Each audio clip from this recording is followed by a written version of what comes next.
Okay,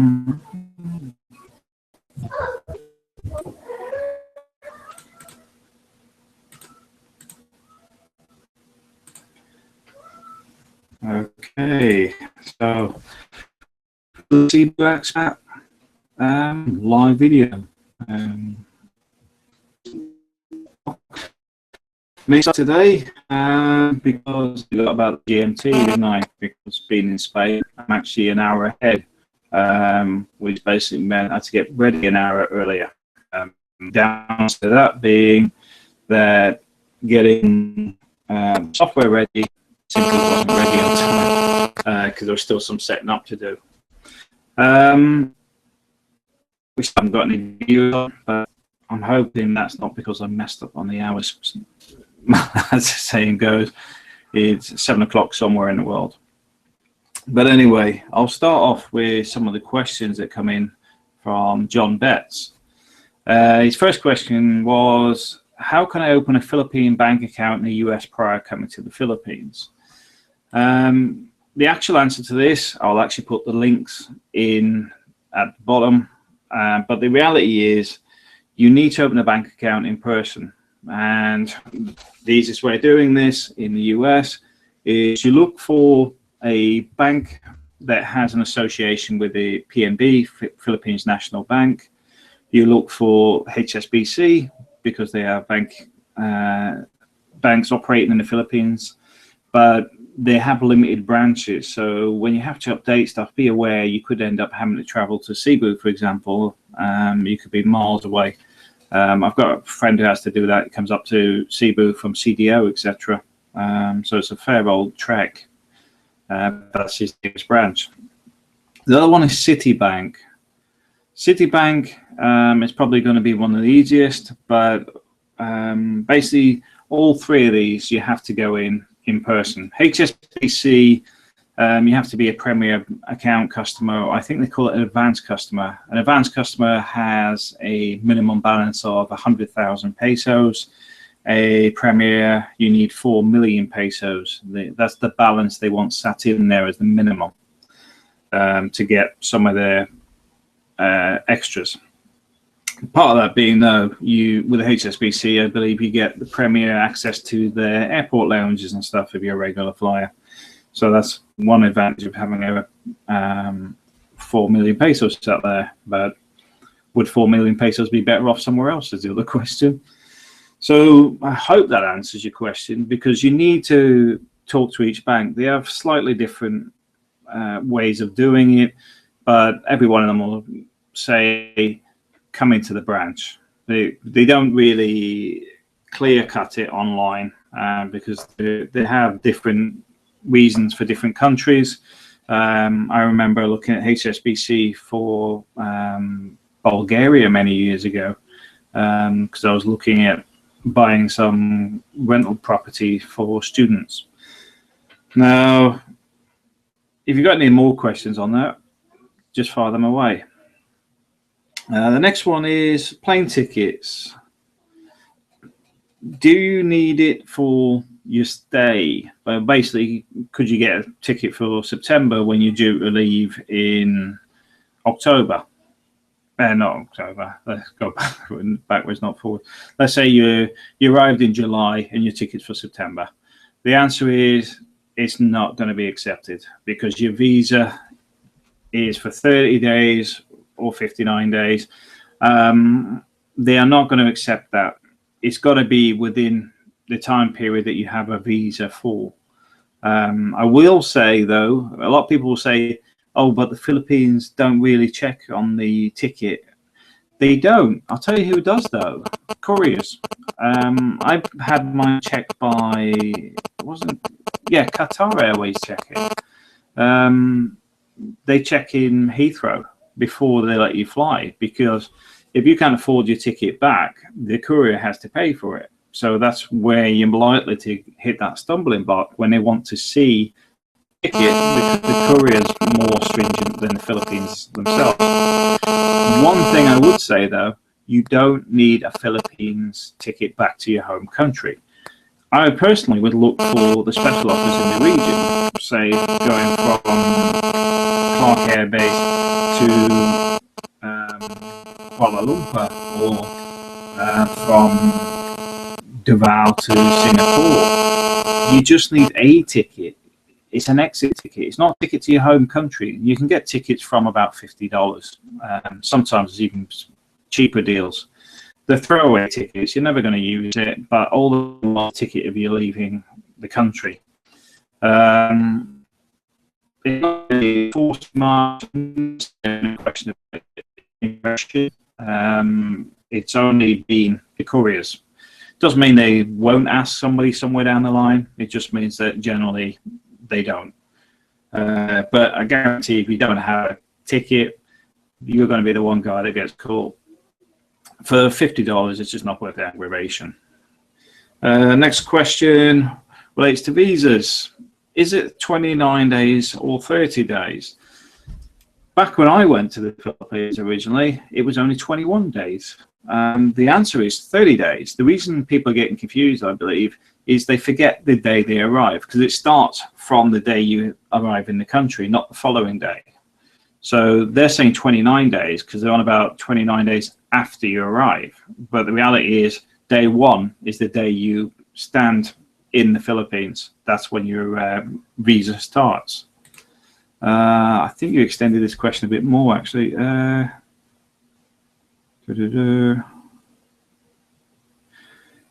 You can renew for 2 months or 6 months, is that correct? The answer is yes. Also, after 2 months, you will get an ACR card, which is an alien registration card. ACR, I think it's ACR. It's been a while since I haven't got my wallet here, otherwise I'll show you mine. But basically, it used to be for only residents, but then they woke up to the fact that you need it for bank accounts, for opening a bank account in the Philippines. And let's face it, the Philippines wants money. And the easiest way of getting money there is by everybody being able to open a bank account. Otherwise, it sits offshore and you only get it when you want it. But if you have a bank account in the Philippines, you may transfer all your money in one go. As such, the ACR is very popular, and it's why everybody's got one these days. So yes, and the 6-month visa, you're correct. That does exist now. Didn't exist when I first went to the Philippines. The process on it, you'll probably have to email the Philippine embassy, but I assume it's like every other visa. It's not difficult. It's just a matter of going through the motions. I haven't got that information at hand, but I could probably update it on the next video. The papers you need for your ACR. First thing you're going to need is obviously your passport. Driving license, I don't think they'll want your residency. So even if it's a hotel, they'll accept that anyway. They just need something to say that you're actually there. And that's pretty much it. It's very, very basic. Now, I hope this answers all your questions that you've asked, John. And if you have any more, please throw them in the mix. I'll be happy to go over anything else with you. It's a bit quiet on here today, but fingers crossed there's some positive information out there. So what was I talking about today? I bumped into, well, I didn't actually bump into Gordon. I was actually at Gordon's house for his birthday. Gordon's wife is also from the Philippines. Gordon's also from the UK and lives in La Mata. And we were talking about this issue relating to people wanting stuff from you. You know, so if you turn around and go, you know, you're rich, you can pay for this, you can pay for that. Because in the Philippines culture, it goes on with Filipinos as well. I mentioned on a comment somewhere about my wife's uncle. He goes to a cockfight, wins a cockfight, and people are like knocking on the door, wanting to share his winnings. They don't share his losses, but they want to share his winnings. And we expanded it out because the next thing is we're talking about farming, because like you might have a field somewhere, and then it's got some bits that are overgrown on the hills, and there could be an extra 20% of land there that people just don't bother with. Now, like I was saying to him, I said, but maybe it's because that extra 20%, other people would want a handout on it. You know, although you cultivate it and increase your income, but a lot of the time, your income is spread amongst everybody else. So for an individual, it may but not be to their advantage to actually do the other 20%, because you're going to be giving it away anyway. So that's another side of that story. But from an expat's point of view, I just say don't buy into it. Just because somebody wants something doesn't mean you have to give it. The way I put it is, although that's Philippine culture, I didn't. I'm not Filipino, and my money wasn't earned in the Philippines, so it's not Filipino culture money. It may sound a little bit harsh, but the reality is that is the truth. That is my money. So don't get dragged into it. It's probably one of the things that helped drag things down, because I know, talking to my wife's uncle, he sort of gets tired of it, and okay, he's a successful businessman, but he's often dragged into stuff that he really shouldn't be forced into.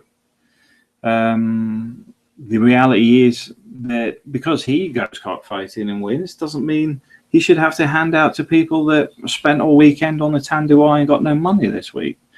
Same as they would knock on his door on their birthday and go, "It's my birthday today." And you go, "Hang on, I haven't seen you for at least a year." "Oh yeah, it was your birthday last year." And then you come knock on my door expecting a free handout. It's the same frustrations. So don't assume that it just goes on with expats, but I would say we have the get out of jail clause of, it's not my culture, I don't understand it, and walk away from it. Has anybody got any questions? We've actually got 2 viewers now.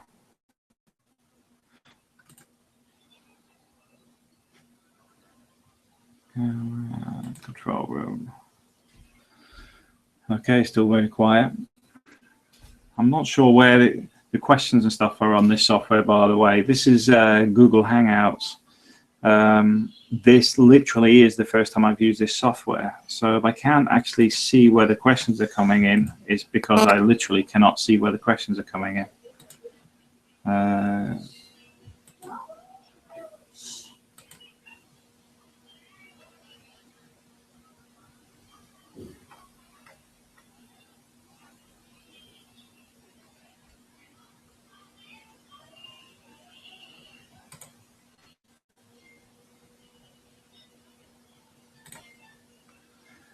Okay, let me flip back. I was hoping for a bit more interaction today. Shouldn't be sat here on my own. I can't actually see where the chat window opens up on this. So if anybody wants to talk or something, please join in.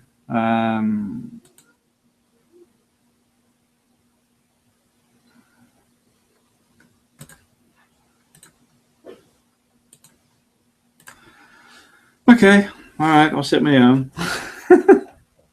Okay, what else can we talk about today? Plane tickets. Where to buy them to get the cheap tickets would be another one. Look, PAL could be quite expensive, but Cebu Pacific often do some cheap deals. I think Tiger Airways is still around. I've seen tickets on there for 1,500 pesos before. Sometimes these like really dirt cheap tickets that are promos. They're worth buying because you're not actually going to use it anyway. But if you were going to buy them, be aware that they're normally oversubscribed. You could end up waiting 3 flights to get on one. That's the 3 main ones I can think of. There's Tiger Airways, Cebu's Pacific. Oh, the Asia, something Asia. I can't remember the name of it. But there's always promos around. Like I says, you're not using the ticket anyway, so just buy it. It's not worth the hassle, because if you get to, say, Heathrow and you've got a £500-600 ticket to get to the Philippines, and they turn around and say, well, you can't go on the flight because you haven't got a onward ticket, you're not going to be best happy. But you may have to get on your phone online, buy a ticket and go, there you go. And then they go, can you print it off, please? And then you spend about 10 quid trying to get someone to print it for you and rushing around the airport last minute. Don't create the aggravation for yourself. It's just not worth it. I know some people penny pinch, but this is why sometimes you see them getting aggravated later, because something's backfired. What else can we talk about? It's been a bit of a rush today, though, to be honest, because I was at Gordon's birthday about an hour ago. So I've only just got back. The software I was going to use instead of Google Hangouts didn't connect properly, which is why I've had to drop to Google Hangouts. It's working, but I'm still concerned about the bandwidth. So I apologize that this first one isn't going to be fantastic, but give me a bit of time and I'll alter things to get where we want to be. I noticed it was lagging a bit earlier, but it seems to have stopped now. Let me see, we've got some questions in here.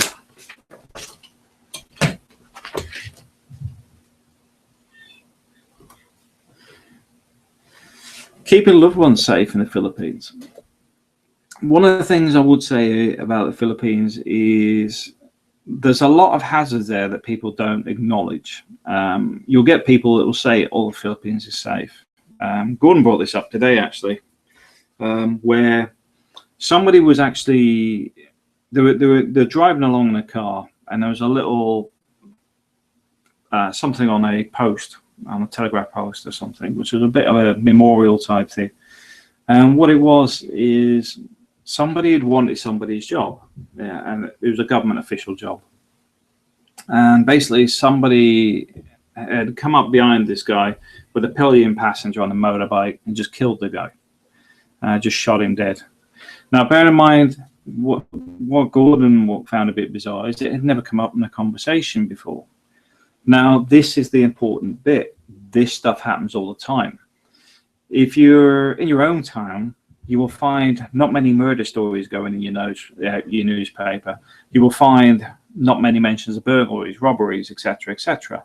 But you may be surprised, if you looked at statistics, how high those figures really are. Because the problem is, at a certain point, it becomes normal. When it becomes normal, it's no longer going to hit the media, because people get fed up by reading the bad stories about people being shot, stabbed, etc., and want to know about the X Factor results instead. The media's become more of an escapism rather than actually trying to say, let's solve the crime in our area and reduce it. So be aware that these things go on around you. It's why when I did the video about being a pedestrian crossing the road, I recommend that you always go near with a street light at night. My wife's cousin before. Now, bear in mind, we don't live. You've seen the AA restaurant. Well, you may have done, where I showed where I lived. That restaurant, and my wife's cousin was on a mobile phone outside it, not next to the street light, and a passenger on the back of a motorcycle grabbed the phone.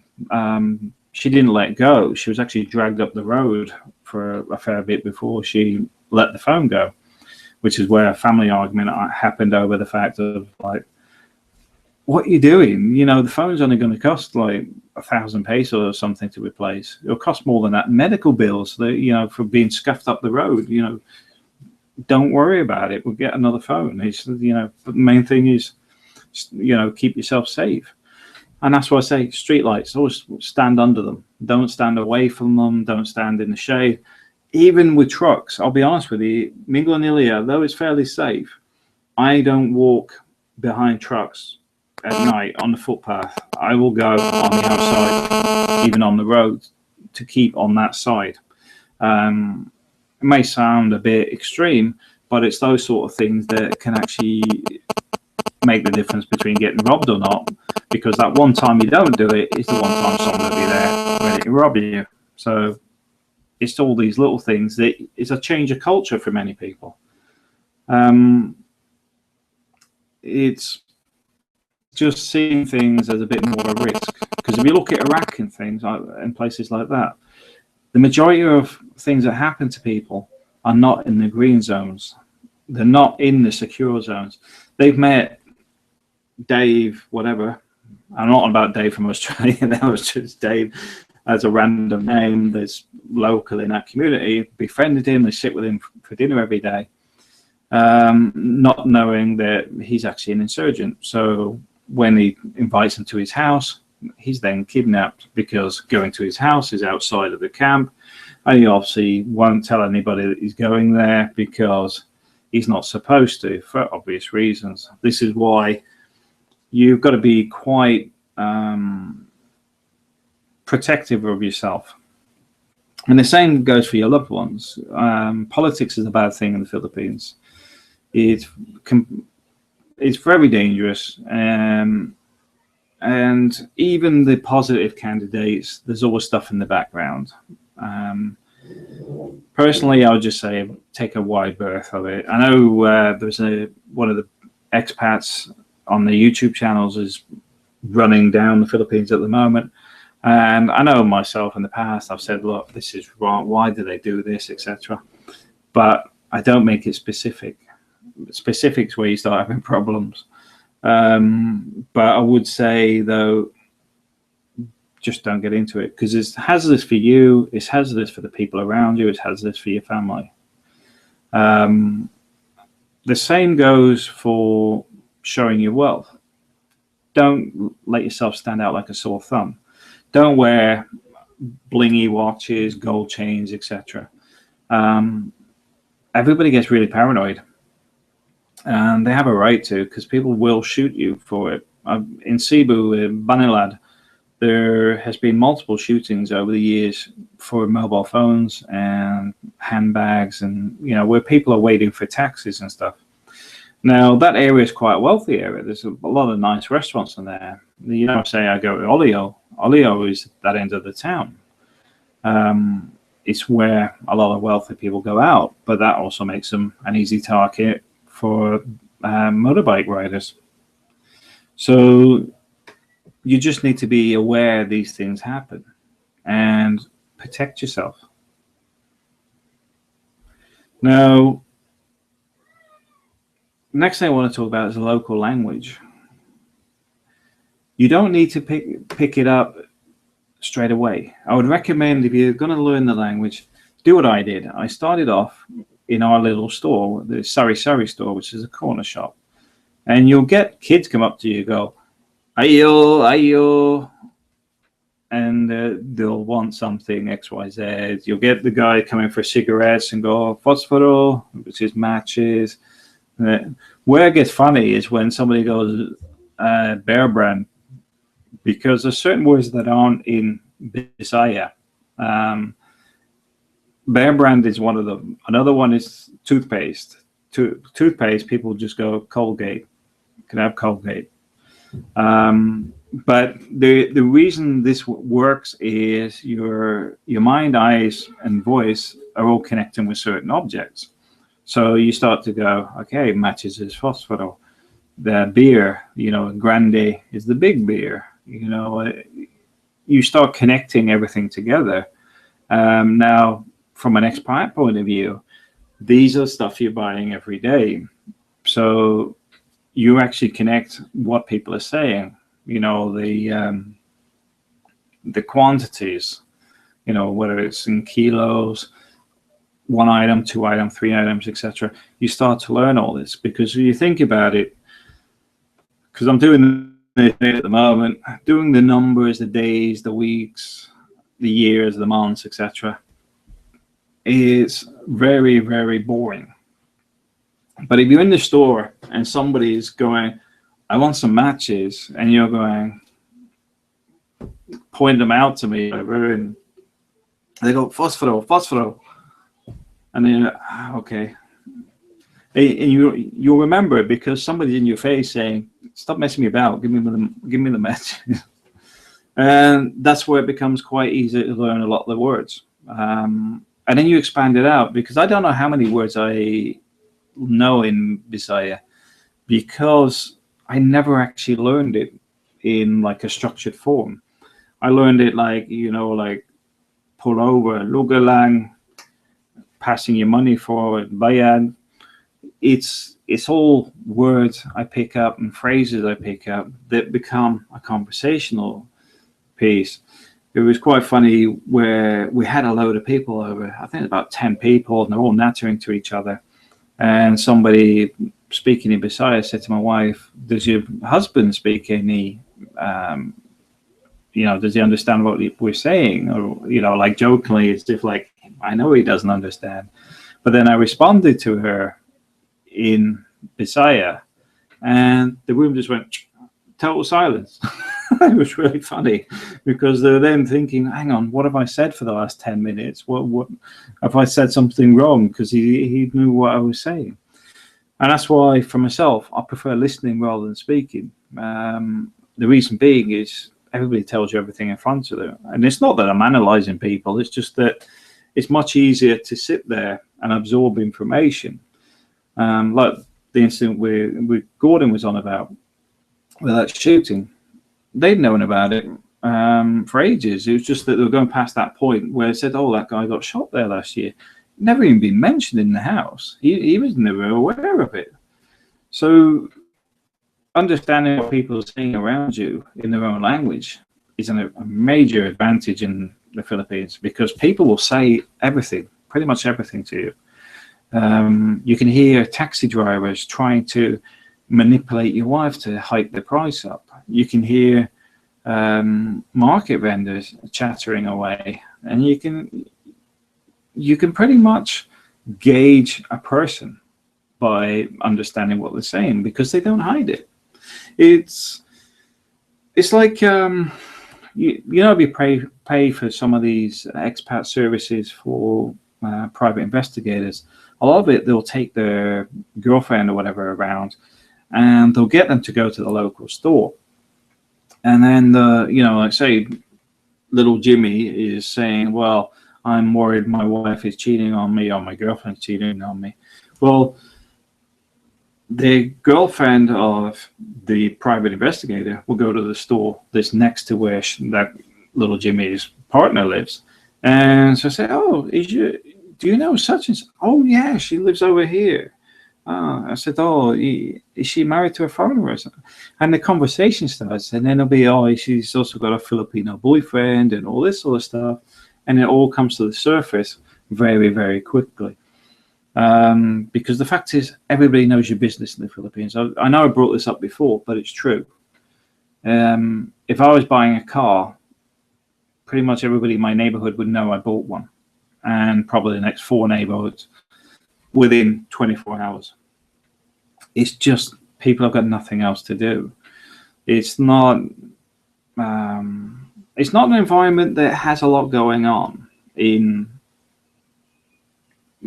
business sense. It's UK, everybody's busy. Nobody has time to talk to each other really, etc. Philippines, everybody talks to everybody. So if somebody's got a bit of gossip, they will want to tell everybody before somebody else does, which is why it goes so fast. So that's why I will say, be very careful what you do and say, because it goes quite far quite quickly. And then you're like, it was only a small thing, but now it's quite a big one because everybody knows about it, even if it's nothing significant. Like say, for example, you shouted at your kid's nanny or something. Everybody, he's a violent foreigner who was shouting at such and such this morning. And like, hang on a minute. Yeah, that's because she did, I don't know, whatever she'd done. And then they're like, oh, well, it's made out to be a major incident. But anyway, I don't know whether they keep this on for another half hour. I might do. Just have another viewer join. Has anybody got any questions? I don't know how we add the questions in here, which is frustrating. Let's see if somebody's asked me one. No, nobody's asked the question. Okay. Okay. I'll go back to a bit on family life in the Philippines. Yeah, keeping family safe. First thing I would say, don't keep money in the house. Don't let people think you've got money in the house. I remember I was at a game of mahjong about 2 or 3 in the morning, opposite where I live. Now, mahjong it's like dominoes. I will say, if you're a foreigner, don't play it with 3 locals or whatever, because it's like poker. You can play, if you've got 3 people playing against you, they can take every penny you got on you because they know how to play it. They'll work as a team. But I'm sat there, and this guy is asking me if I've got guns in the house. Bit of an odd question to ask me. He's trying to laugh it off a little bit, and I just said, well, just break in and find out. It created a bit of a silence for a few seconds, but that was the end of the conversation. Don't let people exploit the situation. When somebody befriends you, they're either a real friend or somebody who's after something. Expat community, the majority of people I find that want to befriend me are after something or selling something. The good guys are a bit like myself, quite happy to share information, but we're quite hard to reach because we're always busy. The ones that have normally got spare time are obviously got spare time because they're selling something. They're going for whatever they can produce for you. For example, life insurance. Now, if you want life insurance, I'm available. No, well, seriously, there is an expat group on Facebook that are looking for life insurance at the moment. So if you're an insurance salesman, those are the guys you're going to talk to. There's hundreds of expats wanting insurance. And also, if you want insurance yourself, join the group. Now, the legacy scandal was one of those situations where a particular expat was selling a product. If you recognize the shape, you recognize what sort of business it was. But when it folded, a lot of expats were wiped out completely. They bought into it because it was based on trust. That's the sad thing, you see. If you base something on trust, you go, he's from the same country, I can trust him. Wrong answer. A lot of people like myself don't use forums anymore.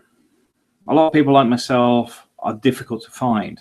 I'm not so these days. Well, I've never been that difficult, but I don't engage too much with expat groups, etc. Because there's often a lot of stuff going on between different expats. I can't be bothered with it. I'll help people out where I can. I mean, this week somebody contacted me regarding an expat that's lost everything and destitute, etc. And I will point them in the direction of what to do, how to do it, etc. But I'll only take it so far these days. And the reason being, a lot of people wasted my time. They'd have disputes, etc. Then later on, you find out that they were the cause, etc. So you're not really that keen on it, or you've helped them out majorly to not even get a thank you at the end of it. So I limit myself a fair bit. I'm quite happy to give advice, but I'm not going to go as far as I used to, unless it was something severe, like a murder case, etc. Then sometimes I will take an exception, especially when I know the facts. But be aware, expats do it, locals do it. Your best friend is yourself. You'll meet some people that will become long-term friends, but most of them will come from circumstance. You'll become friends because of something. I mean, myself and Eric, for example. Eric, I can't remember how we met, but we've been friends for years now. Eric came out to the Middle East to work with me. Philip was the same. I can't remember how we actually met. I think it was online. Now that was a funny story as well with Philip, because another expat threatened Philip, which is quite humorous, because this guy, overweight, retired guy, threatening Philip, never met the guy, doesn't know anything about him, doesn't know that he's about 6'8" and an ex-cage fighter and still in good shape. So he calls him out for a fight, and you're just like, oh, hang on a minute. But Philip hadn't even seen the conversation going on online, you know, because Philip had responded to something, and it got like myself. You get busy, you're not there all day. So this guy is like calling him out. I'll be at this place. I'm gonna XYZ you and all this, and then it's like, oh, when was this? But yeah, so expat egos. It's just a nightmare sometimes. And that's why I say, you know, I'm seeing people bicker on YouTube at the moment, saying, look, just calm down. If nobody's hurting somebody and nobody's damaging anybody in any way, does it matter? The answer is no.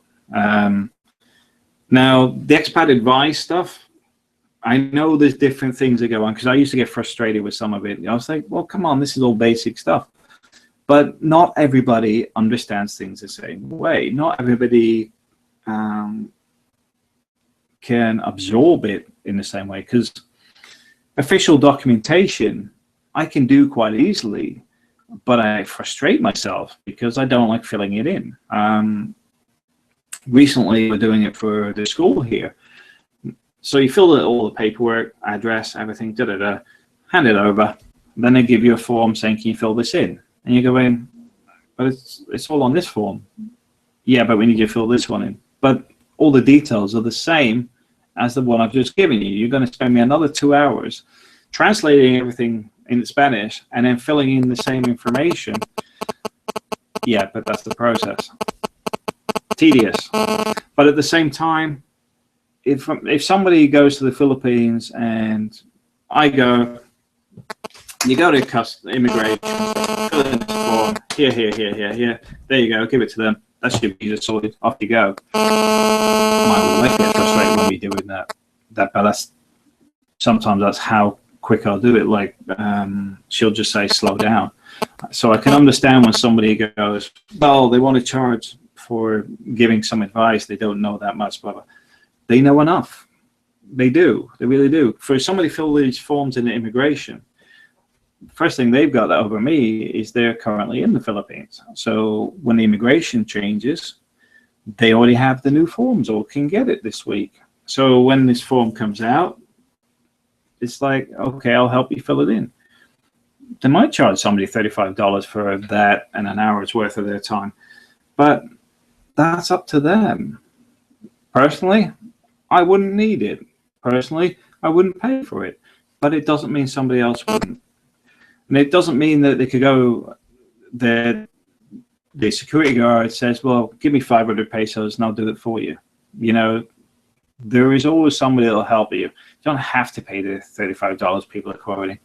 But at the same time, I understand it from all perspectives, because myself, I do most stuff myself, but I had something this year to do with analyzing my paperwork for a mortgage, and that cost me 140 euros. Do I kick and scream it's cost me 140? The answer is no, because at the end of it, it was all verified, and the bank approved me wanting a mortgage. Well, approved my mortgage if I want one. That's the key element. It's all dependent on supply and demand. I could charge $1,000 an hour for doing something. Doesn't mean anybody's going to pay it. But at the same time, $35, I would say fair, because maybe once you've done it, you do it yourself. Okay, you pay $35 the first time. And so that's why I'm sort of like, okay, look, doesn't really matter. Also, you got the commute and all these other bits and pieces, and maybe they still do stuff online, but it's all about information. And the argument that it's all online already, you're correct. But at the same time, like the visa stuff, oh, hang on a minute. The visa stuff John Betts was asking, yes, that's online, but I also say it's also got conflicting information. For visa information, go to the embassies. If you want a source of what's the latest updates, go to the embassies. The plane ticket stuff, talk to the couriers. They're the guys that are responsible for you. They're the ones that will say, no, you can't fly because you haven't got your return ticket. It's all that sort of stuff. And like I say, a lot of people don't have that natural instinct to go to the right people, which is why they get confused, because they go, well, this visa says I can only have 21 days. This one says 29. This one says 30. Which one is it? Because originally it was 21 days. Then they were talking about changing it to 26. Then they were talking about 30 days, and then they revoked it. But now it is 30 days. 30 days from the moment your feet hit the Philippines. That day your feet arrive. That's why some people say 29, because what they mean is tomorrow. Because yes, it's a little bit confusing, but these are official documents. Official documents are always like that, especially from embassies. They sit there very pompous all the time and go, what don't you understand? There's like half of it.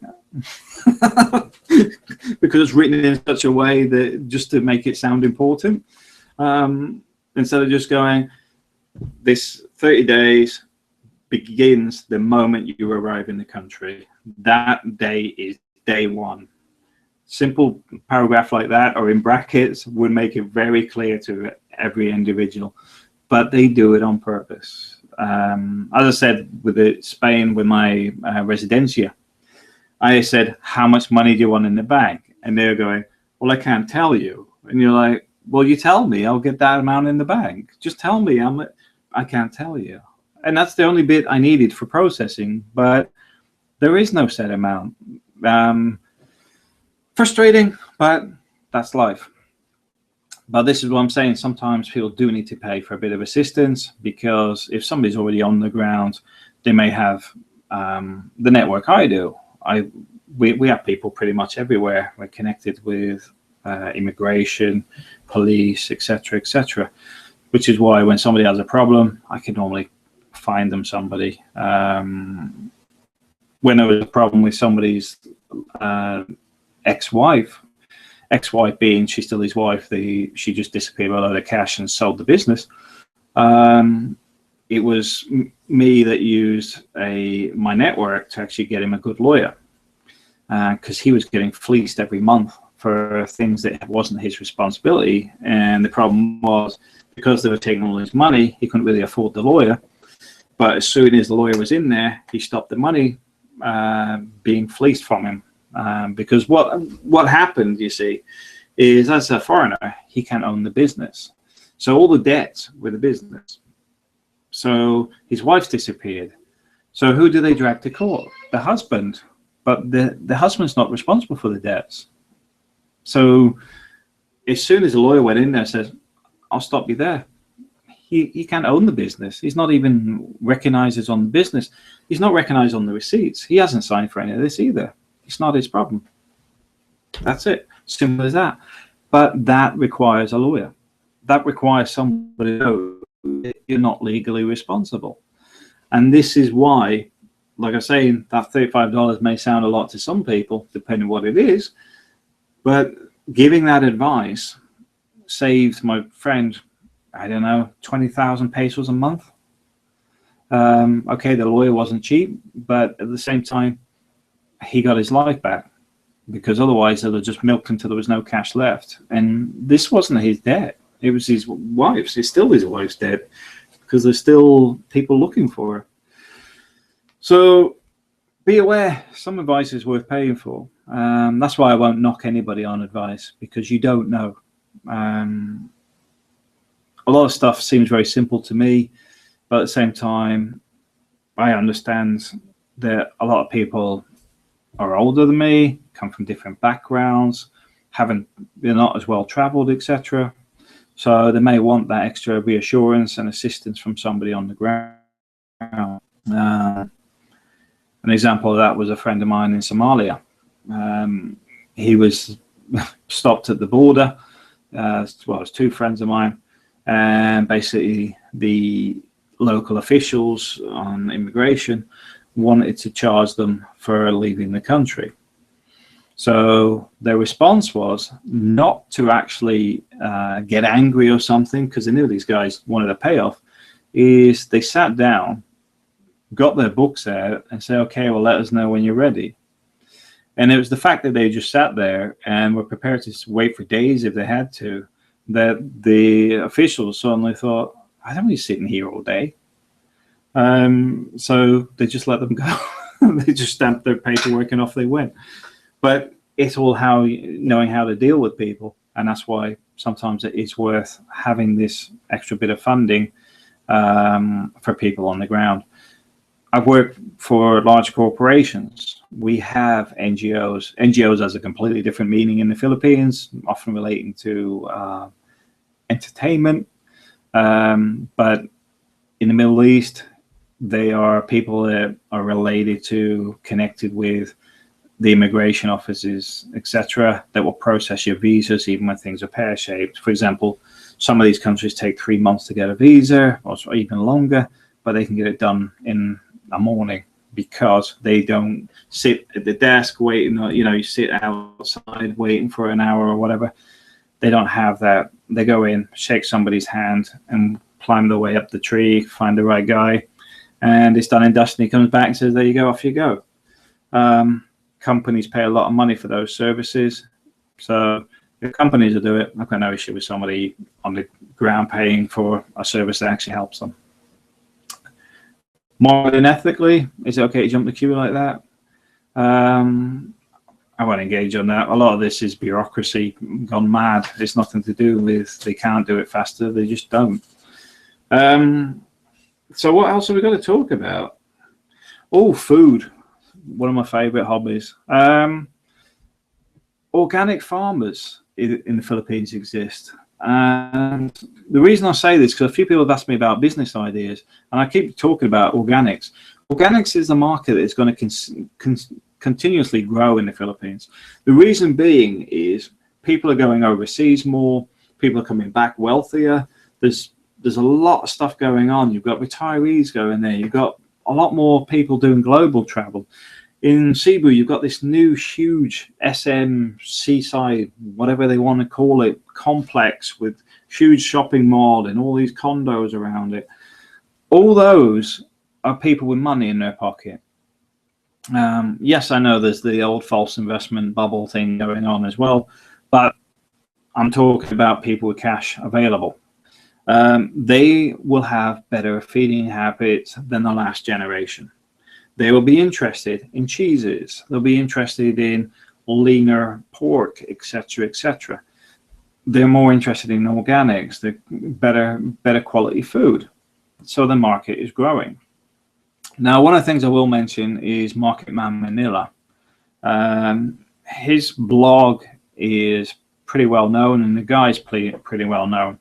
I don't actually know him myself, but I actually know one of his chefs. I think the restaurant's Zupicon.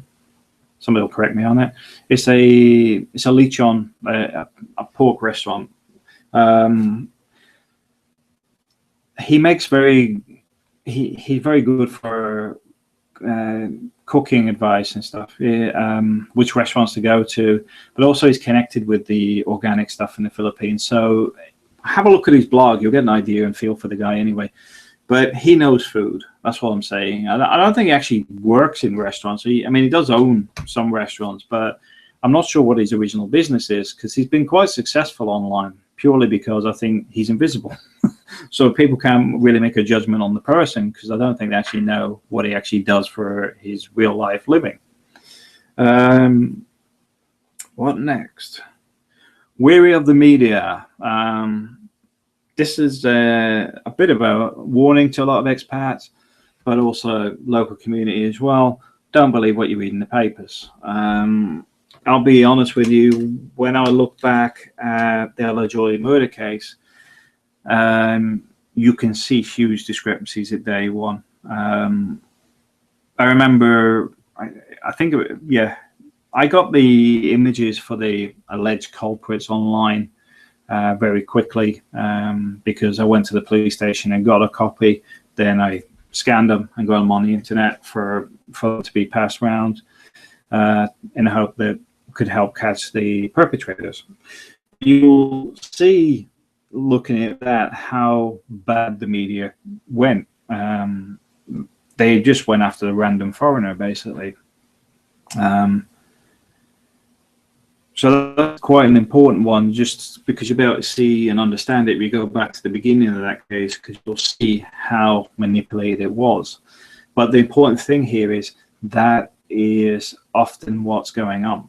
There's a manipulation. It's political agenda a lot of the time. We're seeing it everywhere, but in the Philippines, it can be quite dangerous for the journalists, etc., to write something that goes against somebody. You'll sometimes see things like the Sunstar newspaper retractions and these, what do you call it, groveling letters of apology, because these people, they're not, well, my personal view, I'll make that very clear, my personal view is that some of this is being done because these people fear for their lives. The other person may have done something that was wrong, and then this person's wrote a email or published something and said this person's really bad, blah, blah, blah. But then they write a groveling retraction because they fear something. I remember in the airsoft it happened. I won't go into it too much because they actually contacted me and asked me if I'd take the letter offline. It wasn't me that wrote it, by the way. It's actually something I've seen on another site and put it in my blog, because I'm like, this doesn't seem right. But then they were saying, oh, well, he's retracted it now, blah, blah, blah. Can you take it down? And I was like, well, I don't normally do that, but I will in this case, because just, A, something doesn't seem right. But more importantly, the guy that wrote it had asked for the retraction. So even though I don't really agree with it, because I think he was right when he wrote it the first time, otherwise why write it? You have to be fair. If he wants it taken down, I'll take it down, because there could have been consequences for him. So be aware of that sort of stuff. Be aware that when somebody writes something so fantastic about this person, it may not be true. The media play both sides. In election times, you'll hear DJs on the radio and stuff running politicians down, and then next day that politician's fantastic, best news since sliced bread. Why? Because they've had some discussion somewhere. It's very, very common. Very, very common. That's why generally take everything with a pinch of salt. There is some news stories in there which are quite interesting, which is why I still read the papers anyway, because day-to-day life stuff is actually quite interesting. I remember in Talise, there was basically this guy was at this vulcanizer. Vulcanizer changes tires. That's their job. So he's gone to this vulcanizing shop, and basically he wants his tire changed on his car. They haven't got the right tire. They left, I think, 2 other tires or something overnight, and they're going to change something in the morning. There was a break-in, the tires got stolen. So next day, the guy comes back and says, "Where's my tires?" It's like, we got robbed. Okay, well, you need to pay me. But we haven't got any money. Bear in mind, these guys charge like 10, 20, 30 pesos a tire. The tires that were stolen were thousands of pesos. So what does the guy do? I think there's a bit of time, like say, I'll wait till Friday or whatever. I'll see what I can do, give him a couple of days, etc. So the guy comes back, still hasn't got the money. So he kidnapped the guy. And that's all I'm saying on that. But these things are in the newspaper, and you're just like, over a tire. Somebody's been kidnapped over a tire. Same with, there was one where a guy threw a hand grenade in a police station because they'd argued with the police chief had argued with the local mayor. So the local mayor paid somebody to throw a hand grenade in the police station. So you read it, it's like comic book stuff. But it's actually stuff that's going on in the Philippines, and that stuff's real. That's what makes it interesting in the first place, because that's got no political bias, you see. The guy's not saying this is a bad mayor. this is the guy that threw the hand grenade and said, oh, they paid me. You know, this is quite, I would say, amusing's the wrong word. I would say unbelievable almost. The almost being it is in the newspaper, it is true. But the rest of it is like, I can't believe somebody would do that, but they do. But the thing in the Philippines, you find people will actually hold their hands up. It's like watching a police TV show where they solve the crime in 30 minutes because you go, did you do it? Yeah. Who paid you? That guy over there did. It's often that simple. It's often, yeah, I did it. He paid me. Really? It's you're not going to make it difficult for me? No. Because a lot of people blame this on the Japanese. I don't know the culture that far back to actually say if it's the Japanese' fault or not. But they say, you know, to do with the strong surviving, they would often sacrifice their neighbors or something by informing, which is where they say this comes from. I'm not 100% sure. It's difficult to say. I remember when I was a kid in, where were we? I was with the same guy in the UK for a couple of years. Then we were in Germany together. But he was a kid that was always in trouble. But he was from a Jehovah's Witness family. Why this is relative is the way that he would do something. So we'd go and do something as kids do. Then he would go and inform his mother that he'd done it to do with whatever the Jehovah's Witness things do, because I know nothing about them. So then he would inform my parents. His mother would inform my parents, and then I would get a beating for it. He would beating because he's done a whole religious thing of admitting his guilt, etc. Where being from a family that are, I wouldn't say non-religious. My parents have religion. We're from my father is originally a Mormon.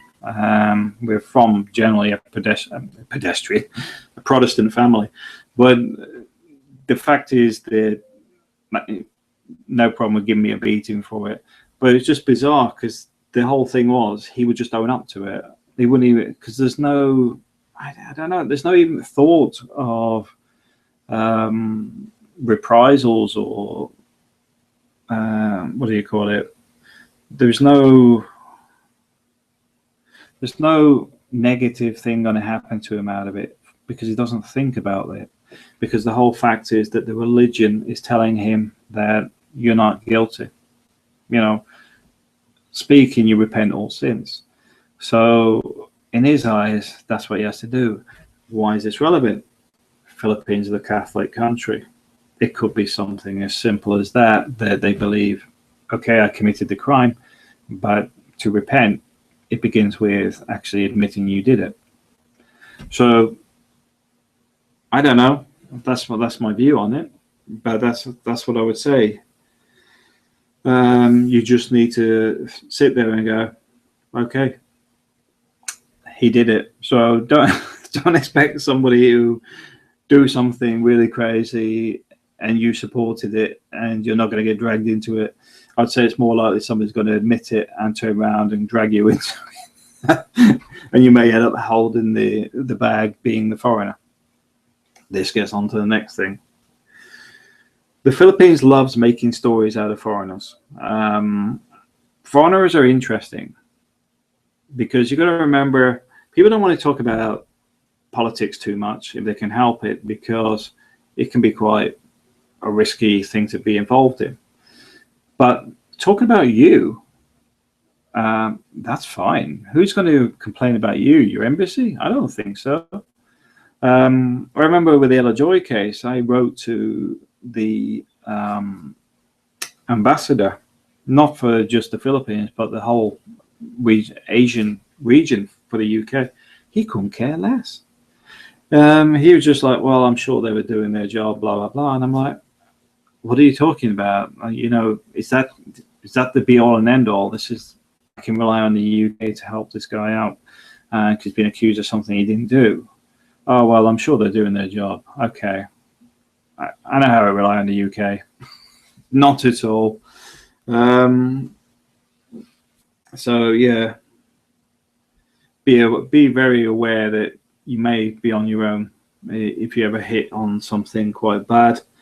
And don't assume that just because you're always a nice guy or something that it wouldn't happen to you. The guy that this happened to, he hadn't done anything wrong. In fact, he loved the Philippines. I'm not sure how he sits these days because they did try very hard to destroy his life. And the fact is, he didn't do anything. He didn't do anything wrong, but they went out their way to try and destroy him. Same as the couple before him. Now, if somebody asks me, Matt, you haven't mentioned their names, there's a reason for that. I'm trying to not mention people's names because I'm trying to help them remove stuff from the internet. Because the longer it drops in history, the lower it'll get on the internet rankings. So not mentioning their names is actually to do with supporting them getting their lives back. Because they didn't do anything wrong. And I will say that both couples have filed things with the European courts, etc., against certain individuals in the Philippines that hold government offices, positions, or used to, because they're actually thinking, well, I don't see why they should be able to do this to me, so they're doing it back. There's other stuff to it, but just be aware that these things do happen and they can be quite risky. If you've recently joined me, because I see my viewers are going up now, I don't know how to switch the chat on. It says group chats on. Could somebody try and message me just to say, hi, Matt, I'm here or something, just so I can see if it works? Because at the moment, I can't actually see any of the chats. Let's try my channel, just in case you guys are hiding in there somewhere.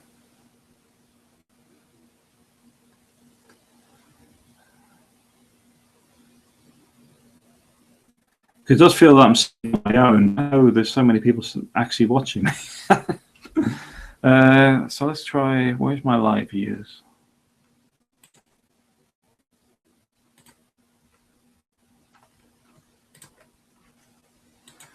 Okay, I'll try and do two things at once. One of the things I say to be cautious of in the Philippines is desperate expats. They can be quite a risk to yourself and to others.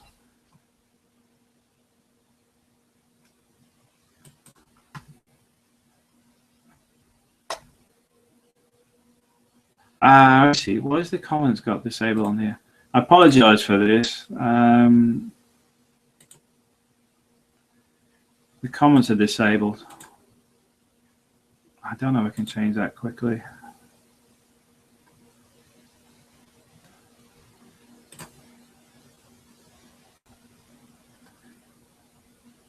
I don't know. The live chat should be open though.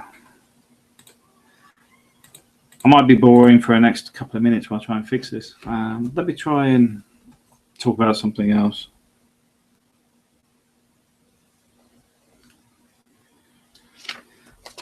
How about dealing with people with construction in the Philippines? Something completely different. Filipinos, you have to understand there's been a brain drain for a long period of time in the Philippines. I remember watching a documentary about a burns unit where 6 out of the 8 staff are no longer in the Philippines. They're working in other parts of the world. Salaries in the Philippines are quite low.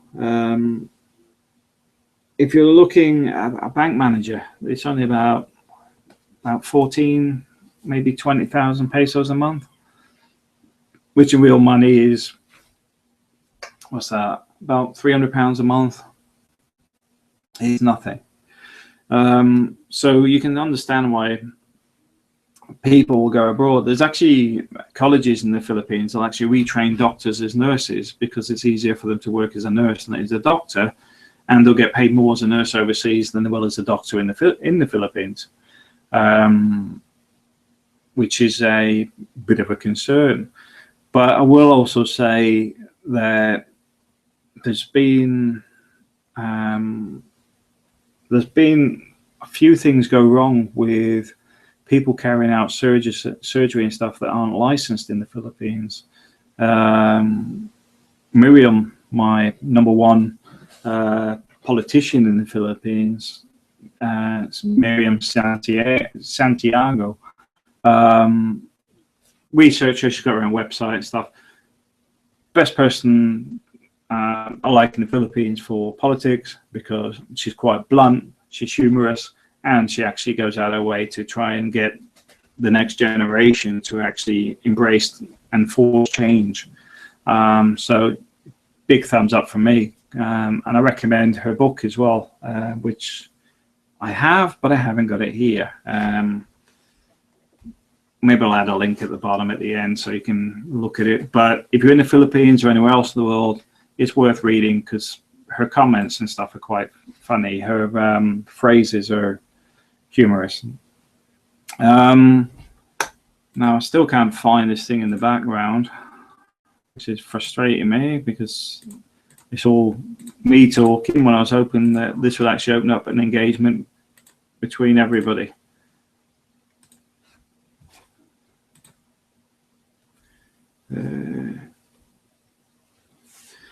Now I'll tell you something that I know people haven't really thought about or generally don't think about is what to do in a power cut.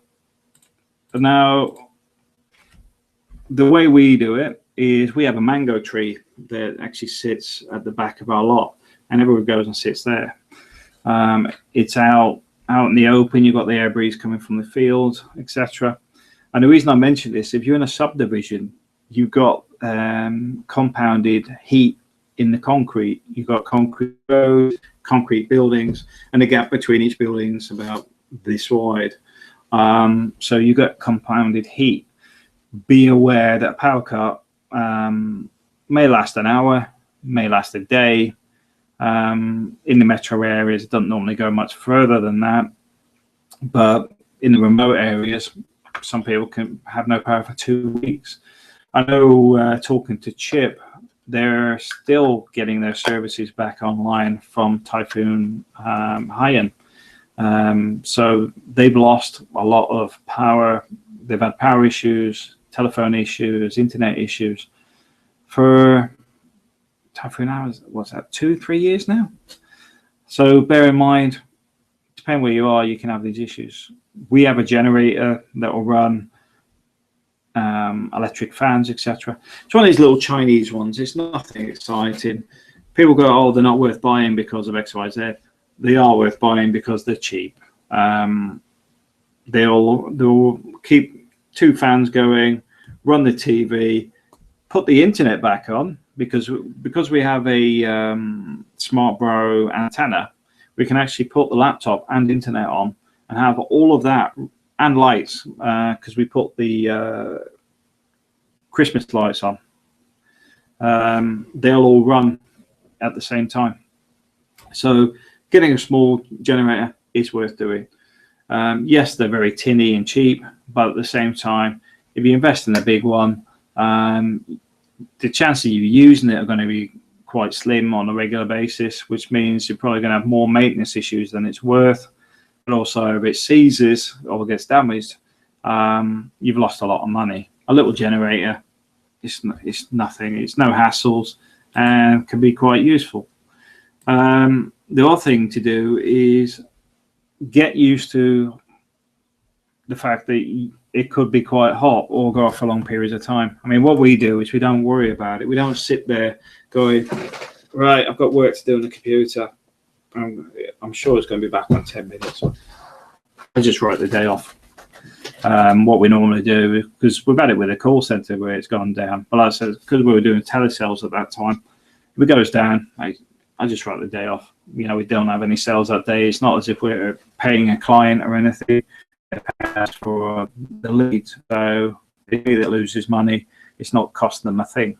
So what I normally do is get everybody under the mango tree and we crack open some of the beer out the shop, because the beer's already chilled in the freezers. So that's the easiest way for me to do it. I've just thought of an idea, since I can't get this to work. If you have got a question, if you go to, if you're on Skype, you can message me on Matt, that's MATT _, which is the line at the bottom, Wilkie, WILKIE. You can message me on that if you want. And like I say, I apologise for this, but I haven't used this software before, and it seems that it's actually blocking on the comments.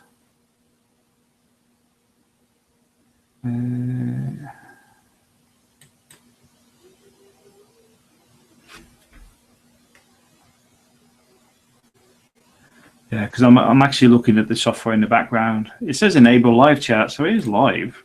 Maybe everyone's just not talking to me and just watching.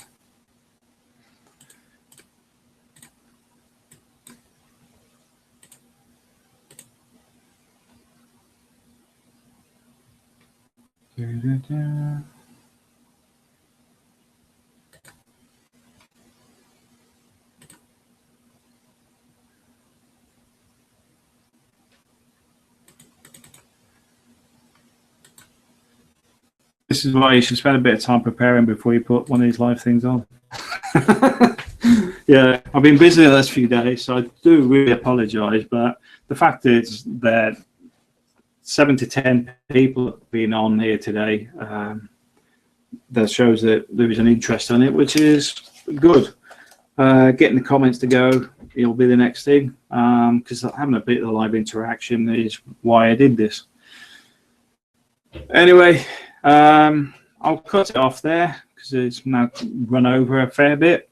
I'd like to thank everybody for watching, and please leave some comments, even on another video, and I'll do another one of these later. All right, thanks for watching.